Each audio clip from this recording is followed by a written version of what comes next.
Salve Maria Imaculada no Amor, no canal do... Salve Maria, seja bem-vindo ao nosso canal, o canal Ranieri Lima. Se inscreva no canal, compartilhe esse vídeo, deixe o seu like e ative as notificações para que você possa nos ajudar a chegar a um maior engajamento. Finalmente um enquadramento bom, né, um vídeo bom, também tá filmando lá atrás, mas estamos aí, estamos juntos. Bom, nós vamos falar aqui sobre o livro de Daniel. Faz tempo que a gente não fala sobre essa série e nós paramos no canto. Nós falamos que existe uma parte considerada apócrifa entre os protestantes, que é o cântico de Azarias, né, dentro da fornalha, e eu queria fazer alguns relatos que não foram feitos diante deles. A gente falou que Azarias se trata de Abed-Nago, certo? Ou algumas versões chamam ele de Abed-Nego. Ele começou a louvar a Deus e eu queria pegar alguns pontos aqui que a gente não falou. A longa tradição que segue entre os versículos 24 até o 90, conservada somente nas traduções grega e siríaca, teve certamente o original hebraico ou aramaico. Seguimos Teodosião, né? E aí nós temos ali algumas variantes ou inversões. Versículo 24 do aramaico coincide com o versículo 91 do grego, né? Que seria esse aqui. Mas começaram a andar no meio das chamas, louvando a Deus e bendizendo o Senhor. Então, todos eles estavam naquele momento, em momento de adoração, enquanto estavam no martírio, né? E para muitos santos é considerado uma honraria morrer pela causa do Evangelho, pela causa de Jesus Cristo. E é interessante nós observarmos isso. Nós também colocamos em todo um relato que é feito por Azarias e que tem várias, inclusive, chaves bíblicas. Observem aqui. Se vocês podem pegar esse vídeo aqui depois, fazer um estudo pormenorizado na Bíblia desses textos que estão em consonância com o cântico de Azarias. Esdras, capítulo 9, de 6 a 15. 1 Crônicas 29, 10 e 20. Aliás, 1 Crônicas foi escrita por Esdras. Daniel 4, 34, repetido, inclusive, é um texto que foi proferido por Nabucodonosor, nós vamos chegar lá, né, até porque é o vídeo de hoje.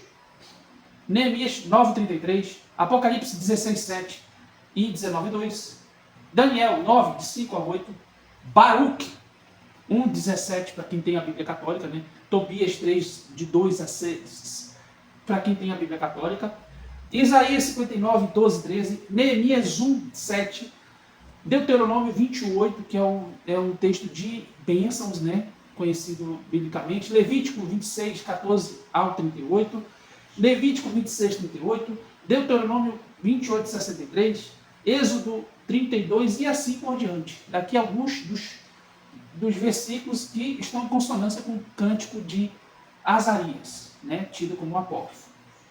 Depois é relatado também um texto bem grande, que é como se fosse uma continuação, como se Azarias começasse e os três juntos começaram a cantar o mesmo louvor a uma só voz. É dito isso aqui é mover do Espírito Santo, porque não tinha nada escrito, e eles pronunciaram a uma só voz, né? E inclusive as ladainhas seguem esse padrão, já falamos isso no vídeo passado, né? E também bem embasado biblicamente, né? Principalmente o Salmo 145 e o Salmo 148. Tá? Principalmente o Salmo 148, que é recitado, é como se ele estivesse sendo recitado lá no texto de Daniel, certo? E há o reconhecimento do milagre por parte de Nabucodonosor, que faz o reconhecimento, mas isso não é o suficiente para salvar a vida de Nabucodonosor, porque ele simplesmente manteve-se em sua própria loucura. E por mais que ele reconhecesse, ele ainda não tinha se arrependido. Isso é comum, isso é muito comum de acontecer. Eu, Nabucodonosor, estava tranquilo em minha casa, vivendo prosperamente em meu palácio. Tive, porém, um sonho que me aterrou. E as angústias sobre o meu leito e as visões da minha cabeça me atormentaram. Por isso decretei que trouxesse à minha presença todos os sábios da Babilônia, a fim de que me dessem a conhecer a interpretação do sonho. Acorreram-se magos, adivinhos, caldeus e astrólogos. Eu lhes contei meu sonho, mas eles não me deram a interpretação. Apresentou-se então diante de mim Daniel, denominado Baltassar, segundo o nome do meu Deus, em que há o espírito dos deuses dos santos. A ele narrei meu sonho.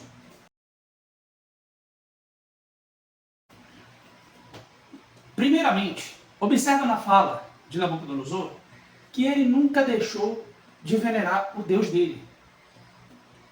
E, inclusive, manteve o nome Baltassar, já que ele tinha ainda, por mais que ele reconhecesse o senhorio de nosso Deus, ele reconhecia ele como Deus, mas não largava o seu próprio Deus. E isso é interessante de você observar. Baltassar, chefe dos magos, eu sei que em ti reside o Espírito dos deuses santos e que nenhum segredo é embaraçoso para ti. Eis, pois, o sonho que tive, dá-me interpretação sobre o meu leito ao contemplar as visões da minha cabeça e ouvir. Havia uma árvore no centro da terra e essa altura era enorme. A árvore cresceu e tornou-se forte, essa altura atingiu o próprio céu e sua vista abrangia os confins da terra inteira. Sua folhagem era bela e abundante em seu fruto. Nela, cada um encontrava um alimento. Ela dava sombra aos animais dos campos, e nos seus ramos se aninhavam os pássaros do céu. E dela se alimentavam toda a carne. E eu continuava a contemplar as visões da minha cabeça sobre o meu leito quando vi um vigilante. E aí eu quero fazer uma pausa aqui, para que você observe o seguinte ponto. Aqui é descrito um vigilante, de acordo com a Bíblia de Jerusalém, é descrito como um anjo que sempre vigilia para o serviço de Deus. Comparar com as rodas cheias de olhos ou reflexos ao redor, como foi falado em Ezequiel, que muita gente interpreta como extraterrestre.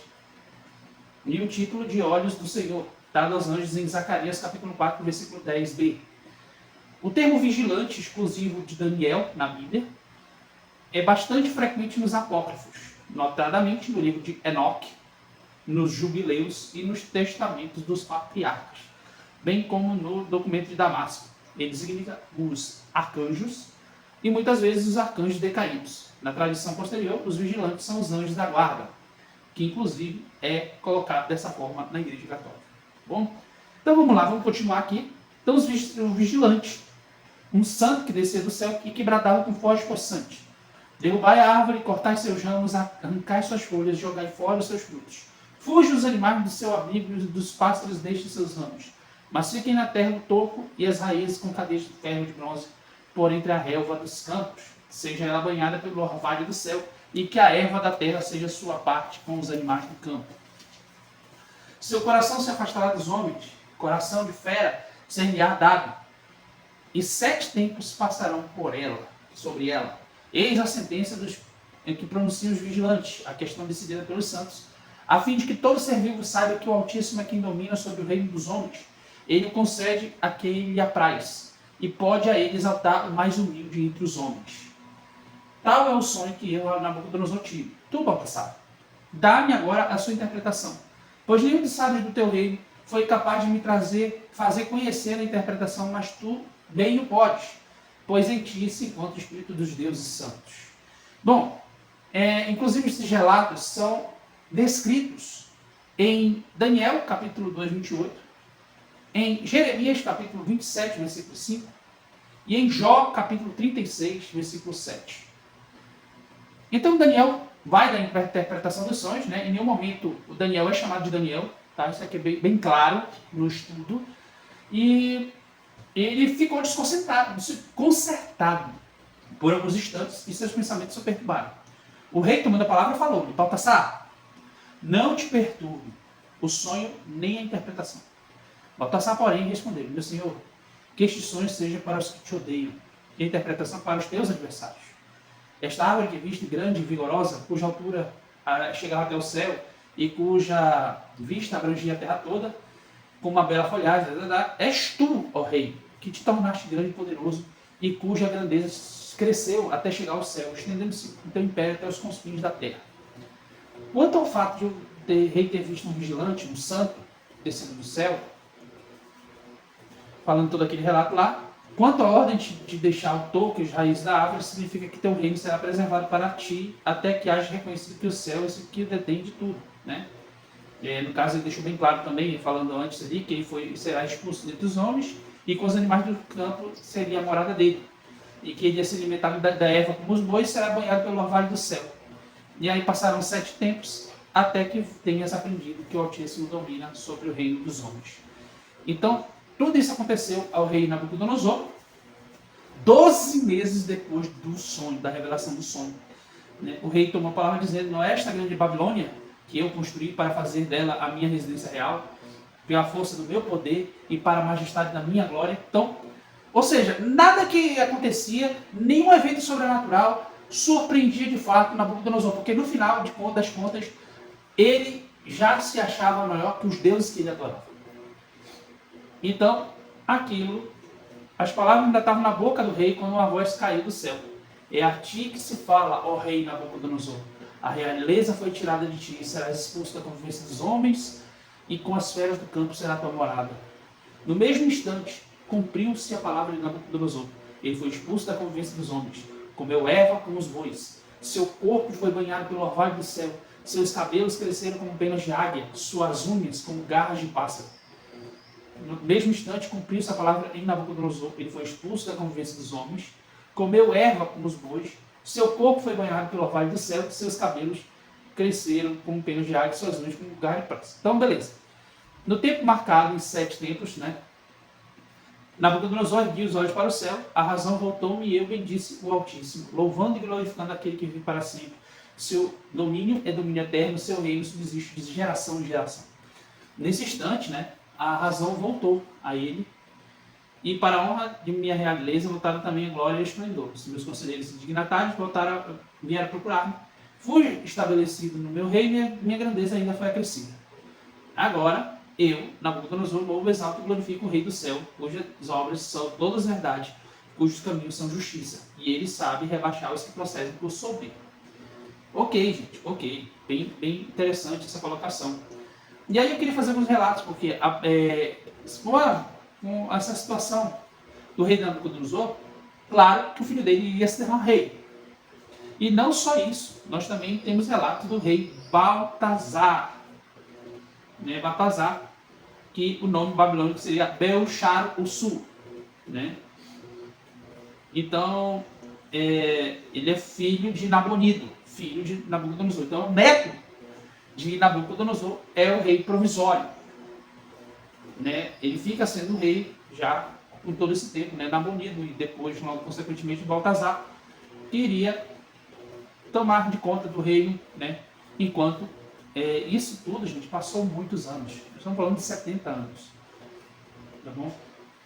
E, claro, já vai se aproximar, em Daniel 5, já vai se aproximar o fim do Império Babilônico, Aliás, Daniel relata não só o fim do Império Babilônico, mas também o começo do Império Persa, tá certo?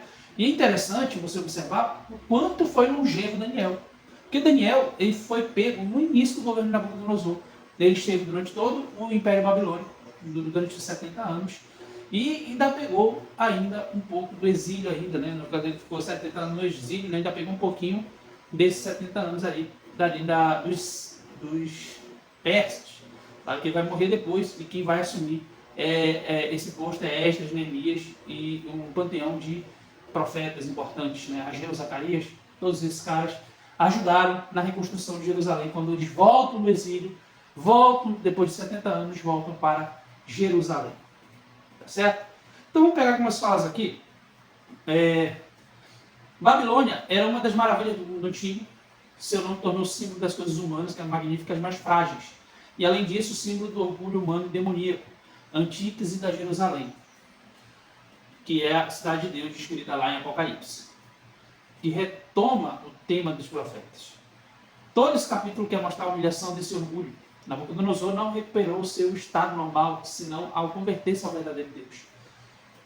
Nós temos ali também a cura do rei, que ela é atribuída à sua contrição e súplica. E isso é uma meditação muito importante agora nesse período de Natal, porque a situação de você se tornar contrito, seu coração contrito e arrependido de suas más obras, é uma chance de você agora, durante o Advento, de ter essa cura dentro do seu ser. e entender que esses pensamentos ruins de orgulho nos levam a situações cada vez mais periclitantes. E é importante que nós possamos meditar sobre isso, porque a humilhação, a humildade, ela é necessária para a nossa salvação. Que Deus nos abençoe, mas antes de terminar o vídeo, eu quero oferecer uma Ave Maria para que Nossa Senhora venha nos inspirar a chegar até Jesus, para que nós venhamos receber o perdão através nossos atos, mas principalmente pela misericórdia de Deus. Ave Maria, cheia de graça, o Senhor é convosco, bendita sois vós entre as mulheres, e bendito é o fruto do vosso ventre, Jesus. Santa Maria, Mãe de Deus, rogai por nós, pecadores, agora e na hora de nossa morte. Amém. Glória ao Pai, ao Filho e ao Espírito Santo, como era no princípio, agora e sempre. Amém. Que Deus nos abençoe em nome do Pai, do Filho e do Espírito Santo. Amém.